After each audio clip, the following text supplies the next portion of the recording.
L'actualité à l'étranger, Moscou décide de passer à la vitesse supérieure dans le Donbass en envoyant ses chars les plus modernes en activité. Une décision qui en dit long sur la volonté de l'état-major russe dans le Donbass après avoir ressorti le parc blindé des années soviétiques en espérant qu'il suffirait pour gagner. C'est un coup de massue à venir dans la guerre en Ukraine.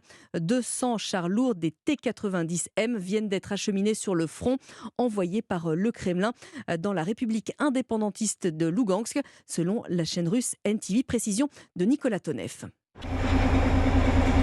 Ce son de la télévision russe que vous entendez, c'est celui d'une locomotive diesel qui tire des wagons plateaux à leur bord sous les bâches des T-90M. La scène se passe à la sortie de l'usine de Nijni Tagil dans l'Oural où sont assemblés les blindés. Il reste plus de 2000 km aux engins à parcourir jusqu'au front. Le temps pour les Russes d'organiser leur offensive avec ces chars et le temps pour les Ukrainiens de se préparer à faire face. Il y a déjà des T-90 sur le front ukrainien, plus d'une trentaine ont été détruits, certains capturés, mais une arrivée massive de ces engins pour épauler le matériel plus ancien déjà sur place peut changer la donne, par exemple dans la région de Bakhmout. Ces chars tirent à 5 km, résisteraient à certains missiles.